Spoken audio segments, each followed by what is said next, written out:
urgoo wayii na baasu wayi.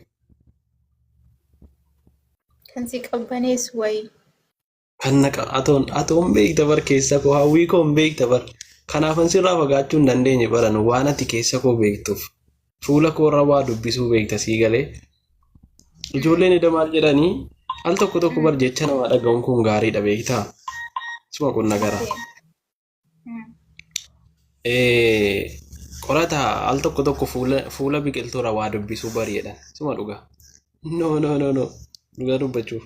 Har'a booda maammee ija isaa keessa ilaalin. Yeroo inni sitti ergee sitti barreesse who are you jedhiin afaan Ingiliffaatiin hin gaa bakka. Who are you jettaan sii galee Ingiliffatti haasa'i.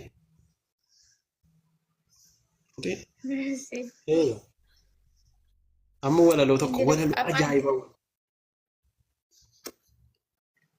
Afaan hin beekne wayii jechuun afaan Ingiliffa kanaafuu aarwisi kasii yaalu beektaa jiran jedhe. Yeroo jalqabaaniif qorataa wal baruu ilaali. Waggaa kana miti waggaa lamman kan. Waggaa lamaa ol tureera aniif qorataa wal baruun.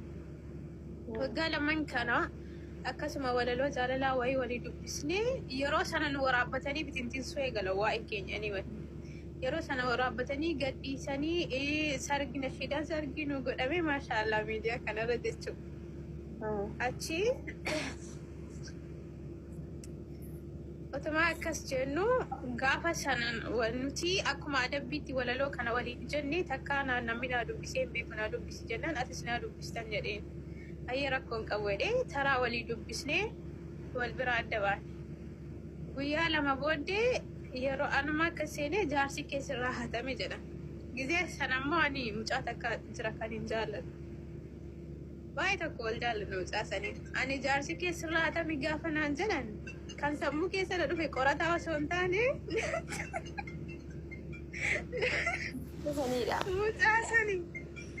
mucaa sanii kan sammuu keessa na dhufe sii galee wayi sila eessatti baran tokkummaa silaa beektaa waa ho'isaa hin barbaadamta naan jedhe koomintiidha hin barbaadamta ustaazni daawaa godhan bahuu didan an qalbii na cinqamte gaddarbuudhaaf ustaaz akkatti gaddarbuun qabu osoo akkas jedhanii Kera jedhamaa wayii gaadha. Izeen bahu sheerii mana suusuu wabootii natti sheer godhamaa oole isa akkaataa qabu miti. Yeroo sanaanis suusuu waliin beeknu guyyaa sanaanis isiin illee wal baruun jechuudha. Dhaqeen ergadhee niin seenee naani suusuudha saaduu ennaan jirti tokko kaayiroo jirti jaarsa qabdaa'ii naan jedhan.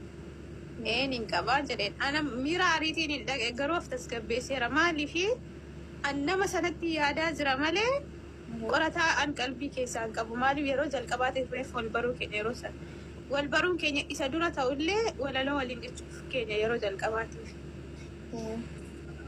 achi gizeen jedhu tokkummaan dhufee ol seene dubbii jalqaban booda keessaa anis dubbiitti jajjabeessaa dhufee gaafa sanammoo akkam ta'e qorataatu suusuudhaan walaloo jaalalaa walaleessee bahee rafe.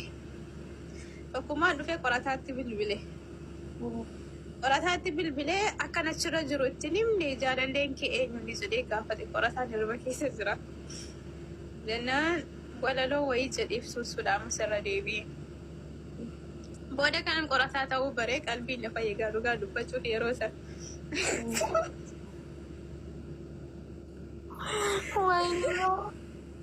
Garuu guyyaa takka taatee kana suusuutti mee beeku bar amma ergiin qorataa ta'uu bareen qalana suusuu waliin wal karakkaruu jammarree jechuudhaaniif suusuun wal karakkaruu jammarree ituma jennu booddee kana baay'ee akka keenyaa kana hin deemne garuu achumaan dhiisne lamata deebinee hin dubbanne jechuudha.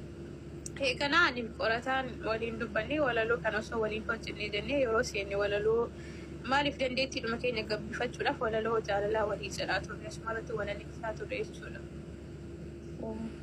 Achiin waraabbatanii gadhiisuu eegalan gidduudhaan achumaan miidiyaarraa badee asitti lola wayii ture biyya kana keessa yeroo lolaa sana ji'a sadiif miidiyaarraa badee deebi'an.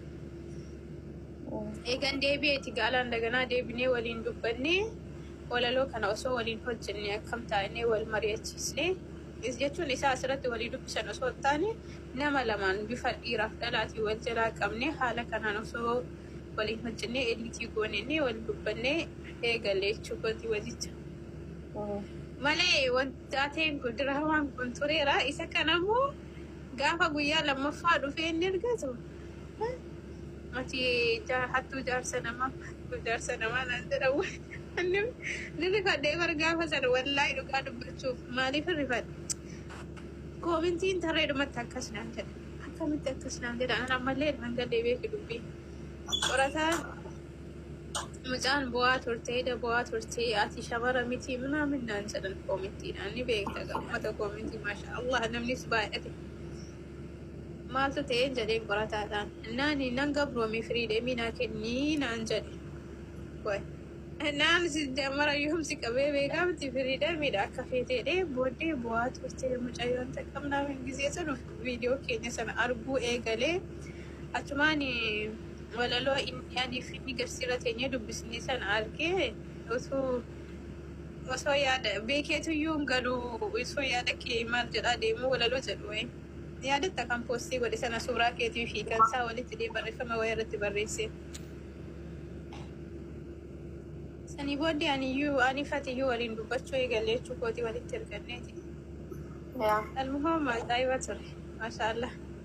Tokkoffaa irratti dhugaa dubbachuuf hojiin keessan osoo namni isin jajjabeessee miidiyaa keessa yuutuubii osoo banattaniiti hojii kana caala cimu hojjechuu dandeessanii aartii keessan illee guddifachuu dandeessanii waan barnoota namaa ta'u hedduu hojjechuu dandeessan. Kaayyoon keenya guddaan uummataan wal isin akka dandeettii keessan kana uummata biratti akka beekamtee argatudha kaayyoon guddaan.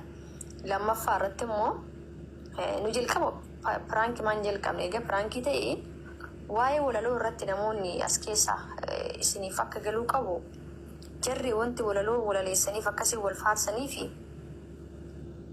piraankicha irratti ana gubuu fakkaata malee bakka jarri hojiin jara yookaan dandeettiin jaraa kun hawaasa biratti beekamudha. Andammoo beekaatu walalicha kana keessatti akka namaa bakka yaanii isiin isaaf akkamii jette inni akkamitti isaaf jedheedha. Mooneeti warri jettanii asirra jedhistanii barreessita mooneetillee hin beeyti. Guyyaa jalqabaa hin beeytu guyyaa 3-4 akkas hin beeytu achi booda beeksisnee ni turre booda kanammoo isin guutumaan guututti beekti tokkummaan illee sirriitti beeka biqiltus ta'e qorataan anas ta'e eenyu taanaan jechuun nu akka obbolummaa rabbii malee akkas keeziin akkasitti akka isin laaltan sanitti nu walii qabnu hin jiru garbachuuf qorataan illee hiriyaa mataa ofii qabaachuu danda'a nu hundinuuyyuu garagara jirra beeki hundi keenya garuma gara jirra. Kanaaf nu kan hojjenne tokkoffaa aartii jaraa guddisuu lammaffaa piraankii isin fanii isin gochuuf sammuu keessa isin bashannansiisuuf sadaffaa ofii isin barsiisuuf nu eenyu jennee bakka jechuun hin jiraan ofii isin barsiisuuf. Kazaan isin immoo jechuun yaa uummata koomintii waan keessa viidiyoon dura hojjetanii wanti nuyi hin jenne hin jiru waan arga walitti qalabaranii wanti isin suuraa keenya godhatanii liivii baasuraniiba. Wallaahi wanti sirrii. Wanti tokkoffaa yoo hireen qooda rabbiiti fakkeenya rabbi yoo qorataa biqiltuu biree jiraate namni waan fedhe asiif adda baasuu hin danda'u. Anaaf isallee yoo ta'e nu ilmaan Oromootii miti namni saba biraatittuu eerumee jiraataa jira. Garuu isin utuu waan takka hin hubate namoonni hedduun keessaan na gaafate parsentii gimmaashaa deebisee jira parsentii gimmaashaa immoo hin deebisne. Warri hirriba dhabne jettanii jechuudha. Nu isin bashannansiisuun malee dhimmummaan takka waan kana keessatti dhimmi takka wanti takka hin qabnu beekaa qofa. Kanaaf biqiltuullee taatu achi as wal dubbisnee keessaan haasa'uu eegallee walumatti maatiin kan dhufnu waan dubbachuu qabnu tokko jedha. Anis biqiltuun isin asirra waldhabbii qabdan jettan waldhabbii takka hin qabnu keessaan lubbuu jirta dhaatee waliin salaama walii karaa sagalee walii ka'aatiin kan dhumnu asirra. Lammaffaa irratti qorataa aniif qorataan dhugaa dubbachuuf assalaamu alaikum jennee sagalee kan walii qabne dhimmicha kanarratti nagara rabbii kan wal gaafanne sagalee keenya kan wal dhageenye tiktok irraa malee gara keessaatiin dhimmicha kanarratti maammeen illee hedduudhaan dhufe dhiyeenne kana kan seene nu beekaa namoota akkanatti bakka jechuun hin jiraame fiilmii yoo hojjetan fakkeenyaaf yuutuubii yoo ta'u banannee waan gaggaarii hojjechuu dandeenya waa isin bohaarsu isin galame. Kanaaf asirratti osoo isin dinqisiifatiin hin darbu dandeettii aartii kana ni qabda doktor.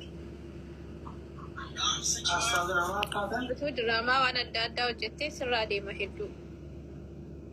dhugaa dubbachuu bar namoonni iddoo akkasii amma maal jedhe numtuyyuu dura kana dura aartii keessa turtee jirta diraamaa hojjetamu anummoo diraamaa sin hojjedhu aartii keessas hin seennillee hin jirullee no homta kan jira gubbaa yoo jiraatan malee maayinasirii tasa sin jaara meebi mungkin yoo atatti dhufaan jirre innaa kanaaf jechuudha ani tokkoffaa waa achi keessatti bar dhugumaan nama boo dhugumaan nama akkasitti jaalalaaf maraatu dhugumaan nama wallahi yoo jechuun yeroo haasa'u hin argu beektaan yeroo haasa'u of hin argu gindammoo viidiyoo cicciramaa